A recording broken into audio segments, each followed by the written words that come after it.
കാപ്പി കുടിക്കാറായോ? പറയണേ. കുറച്ച് കഴിയട്ടെ. കൊച്ചമ്മ പറഞ്ഞിട്ടുണ്ട് 9 മണിക്കാണ് സാറ് കാപ്പി കുടിക്കുന്നതെന്ന്. മണി എത്രയായി?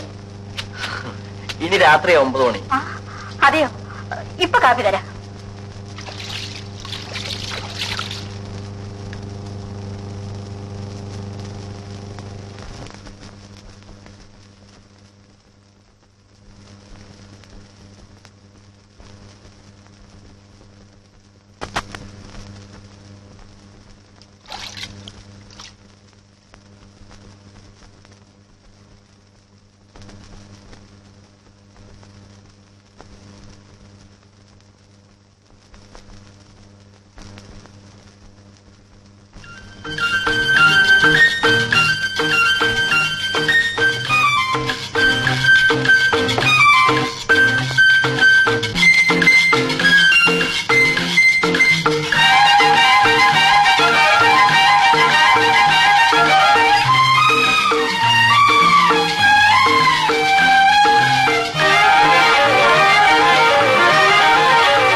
വീടുകളിൽ വേണം ജോലിക്ക് നിൽക്കാൻ കുറച്ചാളുകൾ. അതും സാറിനെയും കൊച്ചമ്മയും പോലുള്ളവരായാൽ. ഞാൻ ഇതിനു മുമ്പ് 1-2 സ്ഥലത്ത് ജോലിക്ക് നിന്നു. അയ്യോ, മനുഷ്യനെ കൊന്നൊടുക്കും. അച്ചാറുണ്ട്, തരട്ടെ? വേണ്ട. നന്നായിട്ടുണ്ട്.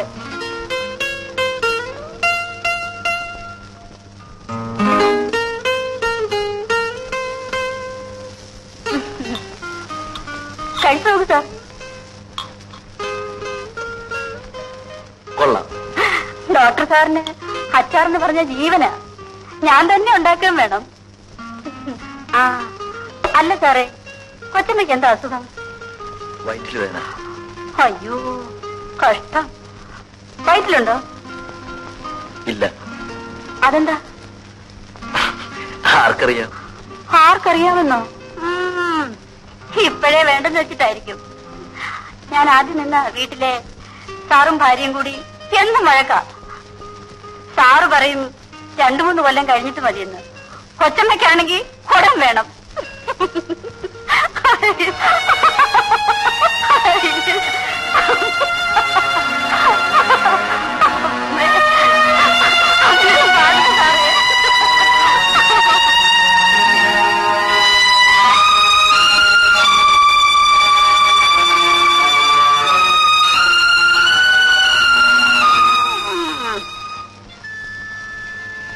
എല്ലാം ഞാൻ അറിഞ്ഞു മിനി. ഇതാ വാങ്ങിച്ചോളൂ. ഇത് കണ്ടോ അമ്മായി, ഞാൻ എത്ര ആശിച്ചു കൊണ്ടുവന്നതാണ്. എന്താടി പെണ്ണെ നിനക്കത് വാങ്ങിച്ചാൽ? എനിക്ക് വേണ്ട. അല്ല, മിനി ഒറ്റയ്ക്ക് വന്നുള്ളൂ. ആരാണ് കല്യാണം കഴിച്ചത്? പെണ്ണുങ്ങളെ കല്യാണം കഴിക്കുന്നത് ആരാ? ആണുങ്ങൾ. അമ്മായി, ഇത് കണ്ടോ എന്നെ ദേഷ്യം പിടിക്കുന്ന വർത്തമാനം? എനിക്കിത് പണ്ടേ ഉള്ളതാ. നിങ്ങൾ വഴക്ക് കൂടണ്ട. മോൻ അതെടുത്ത് അകത്തേക്ക് വെക്ക്, പിന്നെ അതവൾ എടുത്തോളൂ.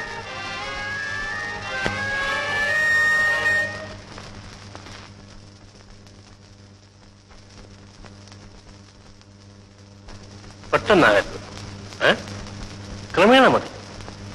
ഏതായാലും നല്ല താല്പര്യം കാണിക്കുന്നുണ്ടല്ലോ. സംശയത്തിന് കൊടുക്കാത്ത രീതിയിൽ പെരുമാറണം. ഒരു ദിവസം രാത്രി അവിടെ കിടക്കണം. അതെന്നാണെന്ന് ഞാൻ പിന്നെ പറയാം. ശരി, അപ്പോൾ ഞാൻ ദാഹം. ഈശ്വരാ, ദൈവമേ, എന്തൊരു ചൂട്. കല്യാണി, നീ ഞാൻ നിന്നോട് ഞാൻ എന്തൊക്കെയോ തെറ്റുകൾ പറഞ്ഞു. നീ എന്നോട് ക്ഷമിക്കണം. നമുക്ക് ഒരുമിച്ച് ജീവിക്കാം.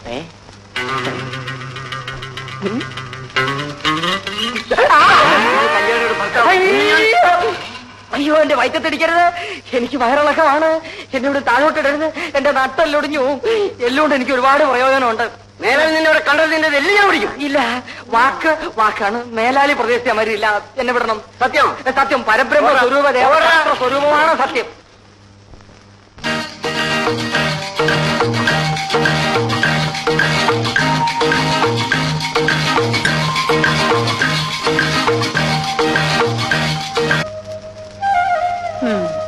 കുളിമുറിയിൽ കടന്നു വന്നു? ഇല്ല.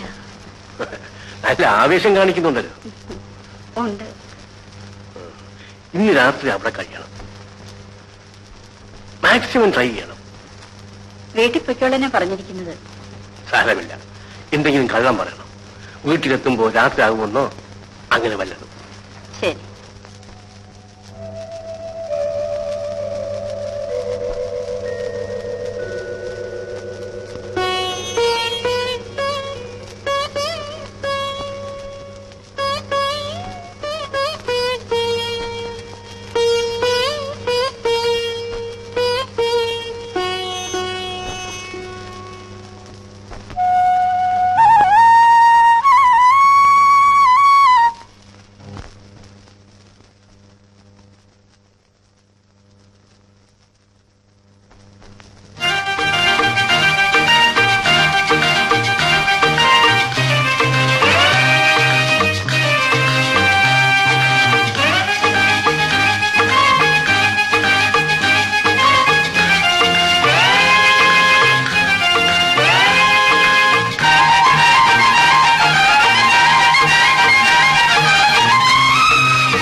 നളിനി,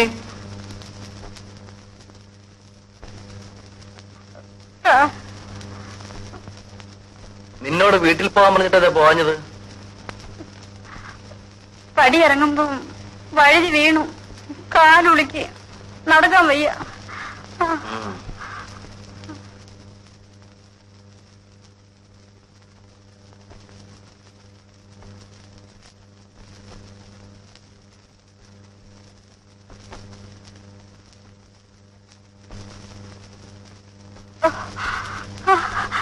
സാർ, ആഹാരം എടുത്ത് വയ്ക്കട്ടെ? വേണ്ട, ഞാൻ കഴിച്ചു.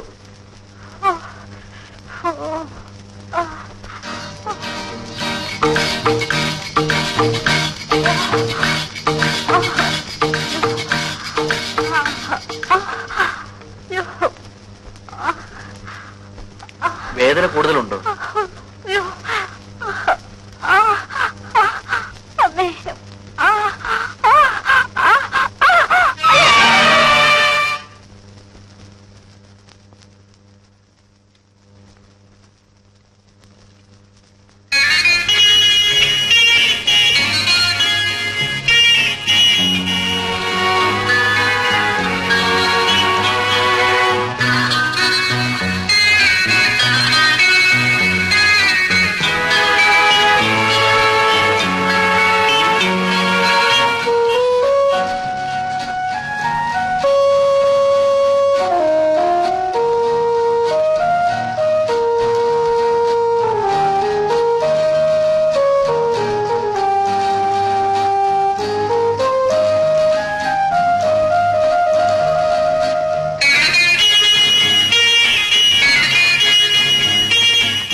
നിനക്കൊന്നുകൂടി ശ്രമിക്കാമായിരുന്നു.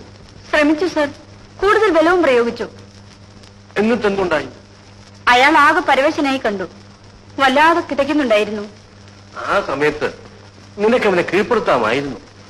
എങ്ങനെയും രക്ഷപ്പെടാനായിരുന്നു അയാളുടെ ശ്രമം. കൂടുതൽ ബലം പ്രയോഗിച്ചപ്പോൾ ആ കണ്ണ് രണ്ടും പുറത്തേക്ക് തള്ളി വന്നു. അത് കണ്ടപ്പോൾ ഭയന്നുപോയി. എങ്കിലും ഞാൻ പിടിവിട്ടില്ല. അപ്പോഴേക്കും ഇത് സംഭവിച്ചു. അതിനുശേഷം മാധവപിള്ള പോയി. കട്ടിലിൽ കിടന്ന് ഇങ്ങനെ കൈകളിട്ട് അടിക്കുന്നു കണ്ടു. ഞാൻ ഓടിപ്പോന്നു.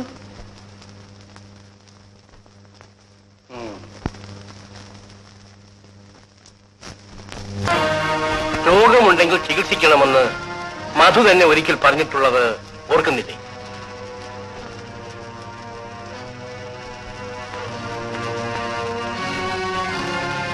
നിങ്ങൾ എന്റെ മരുമകളുടെ ഭർത്താവാണ്. ആ അധികാരം വെച്ചുകൊണ്ടാണ് സംസാരിക്കുന്നത്. സൗദാമിനിയും നിങ്ങളും ഭാര്യാഭർത്താക്കന്മാരായിട്ടാണോ ജീവിക്കുന്നത്? അതെ. അല്ല അല്ല, നിങ്ങൾ അവളുടെ കഴുത്തിൽ താലി കെട്ടി, അതൊരു സത്യമാണ്. പക്ഷെ ഒരു സ്ത്രീക്ക് താലിയും ഉടുതുണിയും ഭക്ഷണവും മാത്രം പോരാ, മറ്റു ചിലതും അവൾക്ക് ആവശ്യമുണ്ട്. Sex is N integral part of marriage. You understand? പറയൂ, നിങ്ങൾക്ക് എന്ത് സംഭവിച്ചു?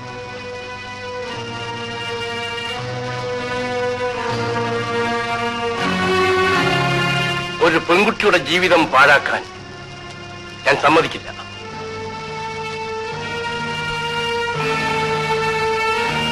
ഇനി നിങ്ങളോട് ജീവിക്കുന്നതിൽ ഒരർത്ഥവുമില്ല. കാരണം എനിക്കറിഞ്ഞുകൂടാ. ഒരു പുരുഷനെ പോലെ ജീവിക്കാൻ എനിക്ക് സാധിക്കുന്നില്ല. Look at me please. Tell me frankly, എന്താണ് നിങ്ങൾക്കുള്ള ബുദ്ധിമുട്ട്? മിനിയുമായി ബന്ധപ്പെടണമെന്നുള്ള ഘട്ടം വരുമ്പോൾ എനിക്ക് സ്വബോധം നശിക്കുന്നു, ദേഹം വിറയ്ക്കുന്നു. ഇത്തരം കാര്യങ്ങൾ ഒരിക്കലും ഒളിച്ചു വയ്ക്കരുത്.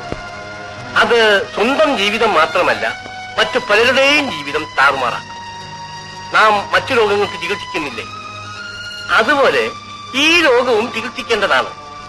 പക്ഷേ പൊതുവെ ആളുകൾ സെക്സിനെ സംബന്ധിക്കുന്ന രോഗം വല്ലതും വരുമ്പോൾ അത് മൂടി വയ്ക്കും. അത് തെറ്റാണ്. യു ആർ എൻ എഡ്യൂക്കേറ്റഡ് മാൻ. കമാ, നിങ്ങൾക്ക് എന്തു പറ്റിയെന്ന് എനിക്കറിയാം.